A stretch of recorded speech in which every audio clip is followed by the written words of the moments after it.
Hi guys, I'm Kim and welcome back to my channel. Thank you for clicking on this video. In today's video, I am going to be talking you through how to use my annual and monthly budget tracker. Now, this is available for purchase on my Etsy store. I'll be sure to link it down below if you want to pick it up and check it out for yourself. But this is my tutorial and walkthrough on how to actually use it. If it's not something that you already own or are going to be purchasing, feel free to stick around and just have a look at how I like to set out and plan and manage my annual and monthly expenses. So this tab itself is the annual budget tracking tab, and I also have a monthly tab as well, but we'll talk more about that in a minute. So this can look slightly overwhelming as it is got lots of numbers and columns all over it. But don't be alarmed, it's easy to use, I promise. But this is going to actually track your total yearly spend, and it will calculate the annual totals as well. And at the bottom, it will also track your sinking funds or savings or whatever it is that you like to call them, and just make it easier to see where you're at with your savings and sinking funds goals. So today we're actually going to start by using the monthly template tracker, and then I will show you how to copy over the monthly information into the annual template. Some people would like to completely do their annual one before even touching the monthly one, which is completely up to you, but just so you're not feeling overwhelmed, we're going to start with the monthly tracker. So this monthly template is a template only, and to create an actual one to be used for each month, all you have to do is right click, select move or copy, click move to end, select create copy and press OK. And then if you double click on the new tab down the bottom here, you can call it January. Nice and simple. And then anytime you want to start a new month, all you have to do is go back to your template, right click and do the same thing again, and it will populate at the end and you can just rename it. So this monthly tracker will have a spot for your income, your debt, investing in retirement, utilities, insurances and registrations, subscriptions, daily living expenses and other, as well as your savings and sinking funds. And down the bottom here is where you'll actually enter your savings and sinking funds information, but we'll get to that a little bit later. On the right hand side over here, you will see that we have a daily and other expenses tracker, and I will also show you how to use this later on in the video. Now, just a couple of groundkeeping basic things about using an Excel spreadsheet. All of these fields are editable. So if you, for example, if your house doesn't have something like gas, you don't necessarily have to leave the line there as gas. You can either delete the line or type over it. So you could change gas to something else, utility wise. I'm not sure what else, but it's very easy to type over. So as you can see, just type straight over it and it's not going to change or affect anything. Okay. And if you want to insert or delete a cell because I have allocated too many or not allocated enough lines for you, super simple to do. Now, when you're adding or deleting a line, it's really important to remember to try and do it in the middle of where the formulas are, because all of this spreadsheet is got formulas built into it already to make it a little bit easier for you when you're doing your actual figure entry. So as you can see here, I've got 3 incomes, and if you only had 2, you can select the line, right click, delete. Okay, and that's just going to reduce the amount of lines that are available for that particular category. Okay, I'm going to leave it back as 3 though. Same for if you want to insert a line. This is slightly trickier because it involves you to slightly manipulate the cells to actually copy the formulas down. So let's just say you had extra subscriptions that you wanted to add. You would select the line in where you would like to add the subscriptions, right click and click insert. Okay, let's just say you wanted to add 2. So you've got 2 new lines you wanted to add. All you have to do now, as you can see here, is these have got blank values in them. Highlight the $3 value lines, just the actual cells that you want to copy. And you can see here it's got a little box in the corner with an X in it. So when that X appears, click and drag, and that's going to copy your formulas down and make sure that your end totals are all still working properly. And then you can go type in whatever other subscription it is that you have. Let's just say that you had a stand subscription. Very, very easy to use. And also on the tracker over here, just make sure you drag those formulas down as well. But we don't need those, so I'm going to delete them just for the purpose of this video. So hopefully that's easy enough for you to navigate your way around should you have to add or delete any lines. Okay, so as you can see here, we have a budgeted line, a actual line, and a difference line. So what this means is this is the total amount that you have assumed that is budgeted for the month, and that will be what goes in column C. As for the actual, as exactly what it sounds like, it is the actual funds that will have been allocated to that for the month. And then this here will show you the difference as to whether you were over or under what you'd budgeted. So I'm going to put in here Kim pay and Ben pay, and let's just call this one other. Okay, so let's just say that for the month of January, it was budgeted that I was going to earn $5,000 for the month. So you would pop that in there. And Ben was budgeted to earn $5,500 for the month. And let's just say I had a side hustle or I sold something on Marketplace or something like that. And it was potentially going to bring in $150 for the month. So as you can see, all these cells have started to pre-populate already. So these ones here and also these ones down here. Okay, so pretty simple to do that there. And then what you have to do is go and actually fill in your budgeted category items for the month. So very simple, just click in each cell and type in the value that you are budgeting for that particular line item for the month. So let's just say my mortgage was $1,600 for the month. If I had a car loan and it was $400 for the month, $200 for student fees, and let's just say I had a credit card and I knew that the minimum monthly repayment for the total outstanding value for interest for it was $90. And then what you're going to do is continue to go down all of your line items and just punch the figures in for what they are going to be for that month at your best possible estimate. So what I'm going to do, just to save a little bit of time and so you don't have to continue to sit here and watch me punch in all these figures, I have just got some figures that I have pre-typed out that I'm just going to paste in to make it a little more entertaining for you guys so you don't have to sit here and watch me do that. So what you can see is, I might just put in some fun money too. Let's do that. We have budgeted to spend $7,035 for the month of January, which is going to leave an outstanding amount of $3,615 for the month available to divide up between the sinking funds when the time comes. Okay, so the next part is the fun part because you actually put in your actual values for the month.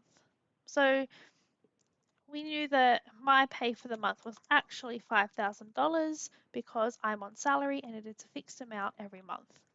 And let's just say that Ben was a shift worker and he can get penalty rates and he can get overtime and he ends up earning a bit more than anticipated and it came in at $6,150 for the month. Now, let's say that I thought we were going to bring in an extra income of $150 from selling something on Marketplace, and we ended up selling it for a little bit less than what we anticipated.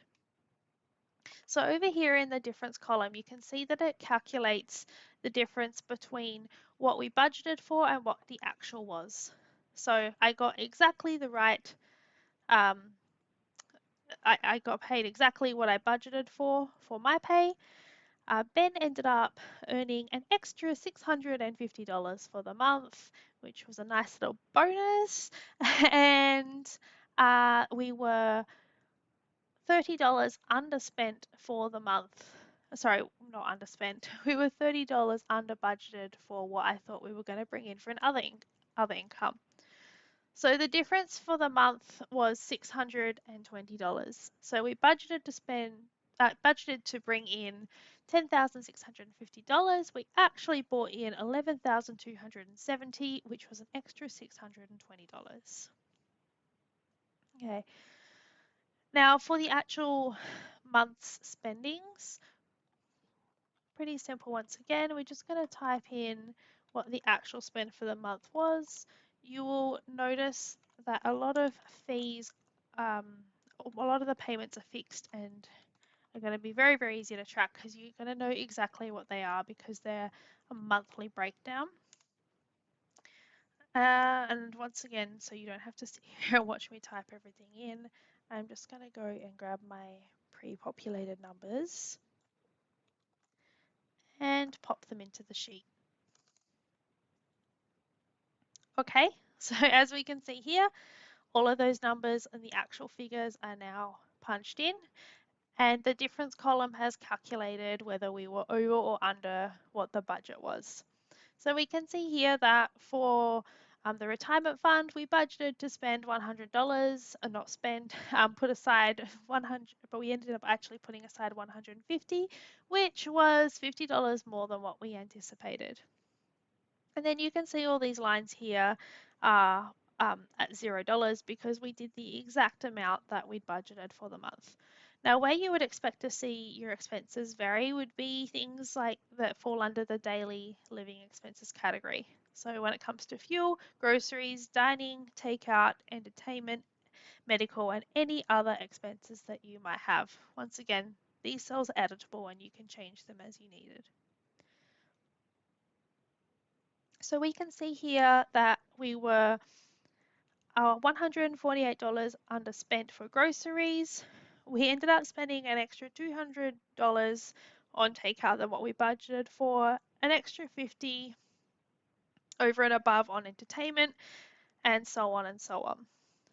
So once again, you can see over here that these cells will auto-calculate down the bottom what the numbers were. I don't know why that is coming up over there, just bear with me. Okay, so we had budgeted to spend $7,035 for the month, but we only ended up spending $6,599 for the month, which was $436 less than what we planned. So down the bottom here, this sinking funds is the difference between what we actually budgeted for and what our living expenses from up here were. Okay, so the difference for the month is this figure here in cell C54 minus this figure here, C49. So we had $3,615 budgeted to be left over for the month to divide between our sinking funds versus the actual, which we ended up with $4,671 to be allocated to our sinking funds for the month, which was an extra $1,056 than what we'd planned for. And down the bottom here, once again, this just shows the difference between budgeted versus actual and what, the difference was for it. So this is where it gets a little bit fun. We actually get to go and populate in the sinking funds area.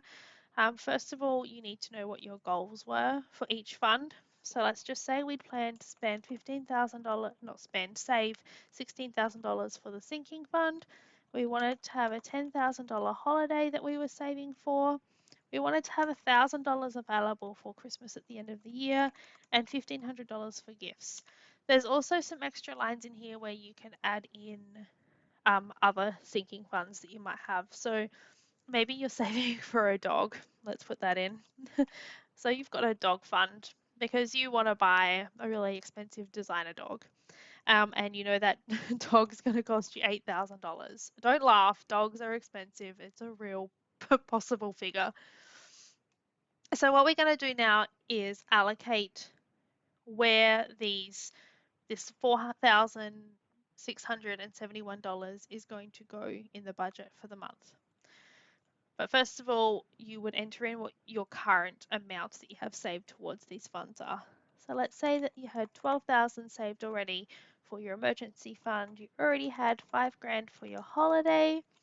You had $640 saved for Christmas already.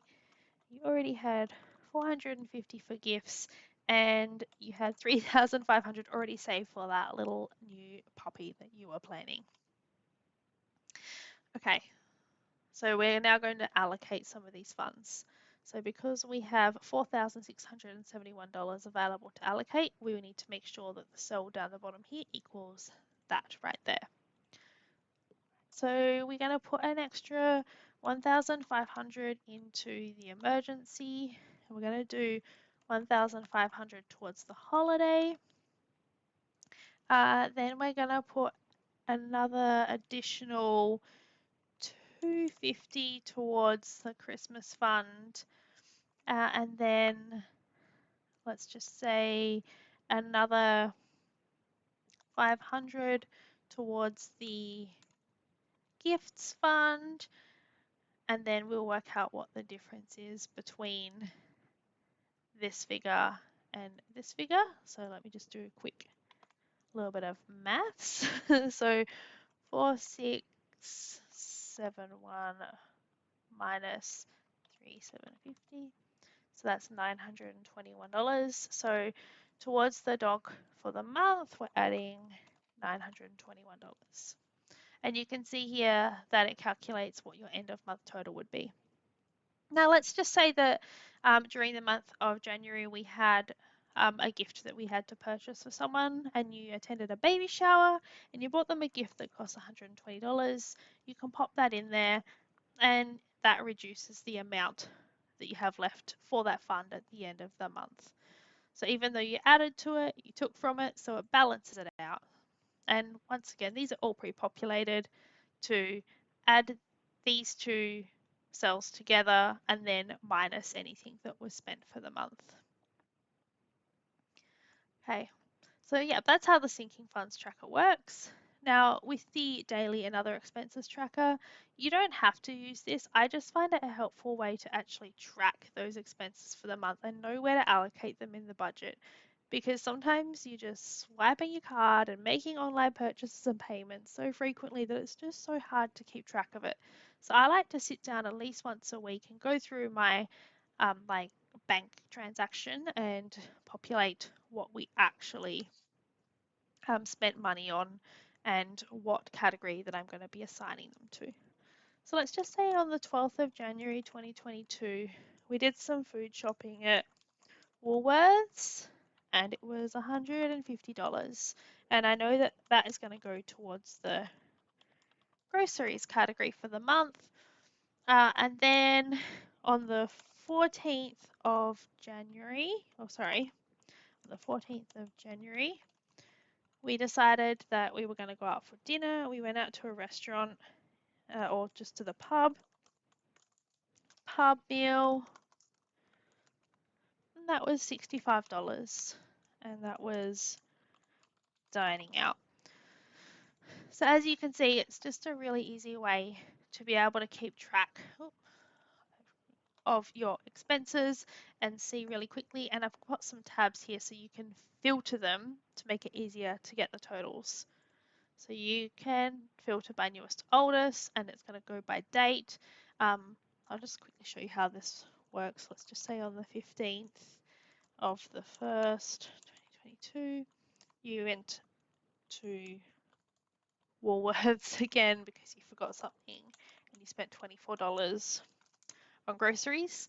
You can then go in and filter here, A to Z, and it's going to put all the groceries together, and you can just highlight and actually see what the total amount for the groceries were, and then you can go and enter it into your actual line here for groceries. Right, so like I said, you don't have to use it. I just find it's something nice and easy to use, and it helps me keep track and accountable for what I'm actually spending, because I like to review it on a weekly basis to know exactly where I'm at. Now, when you are adding this into the annual portion of your tracker, it's super, super simple. So all you have to do is highlight your budgeted actual and your difference and copy them. Go back over to the annual to the month of January, which is what we were working on, and just paste that in there. And as you can see, that auto populates. And we can do the same with the expenses portion.